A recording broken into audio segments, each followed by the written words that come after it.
ma ei oleks muusik, siis võib-olla teeks oma isikliku loomade varjupaiga.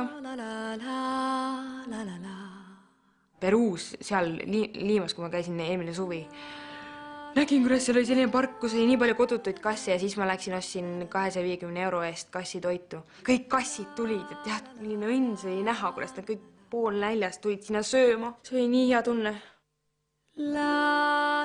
Mul on hetkel ainult 2 kassi. Kassid vajavad tegelikult ikkagi inimese lähedust. Minul kõik kassid öösel teki alla kaisu. Mulle meeldib, kui on kass kaisus. Kui sa tahad võõra kassiga kontakti luua, siis sa pead loomastuma. Mul on erinevad kassi hääled, mida ma teen neile. Siis ma suhtlen kassidega kassi keeles. Ma olen selline loomasõber.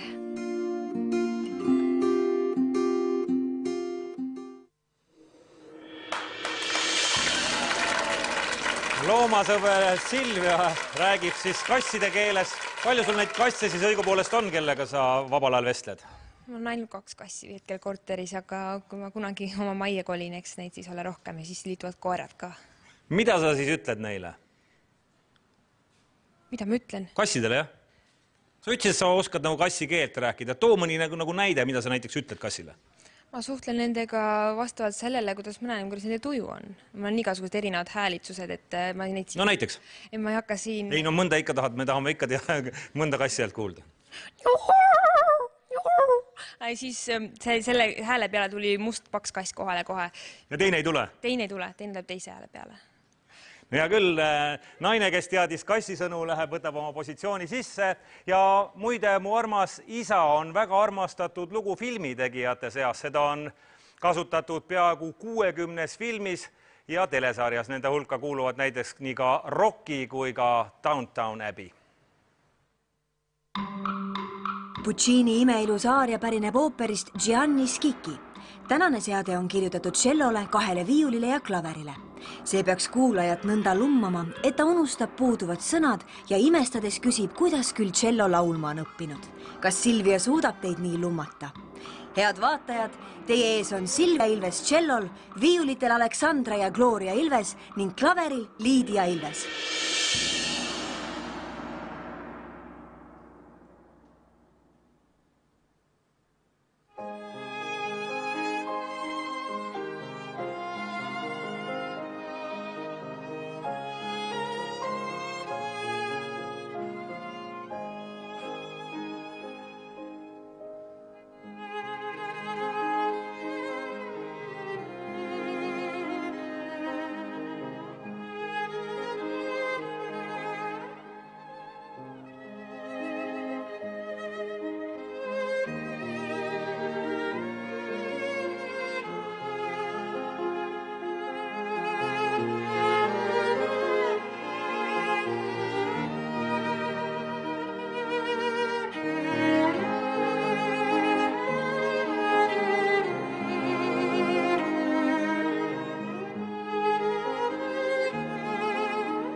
Aitäh Silviale ja nüüd on sõna žüriil.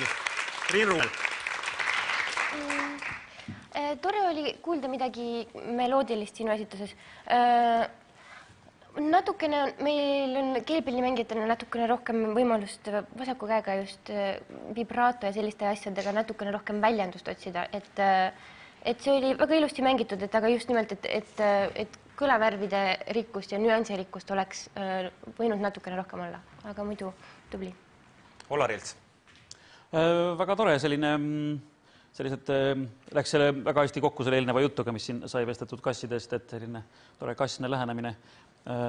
Ja no seade oli ju väga tore ka selline, eelkõige selline salonglik, niivõrd kammermuusikaline kaubale ühe noormehe osas ei saa. Nii et ma arvan, et see oli päris tore esitus. Olav Ehala. No esiteks oli tore märkida, et Ilveseid on stuudiosse rohkem siginenud kui eelmistes saadetes. Ja mis puudutab esitusse, siis see oli emotsionaalne ja seal oli seda kurbust ja vokaalile omast sellist, just selle asjaga kokku minevat emotsionaalsust, nii et mulle see esitus meeldis. Aitäh sulle, Silvia!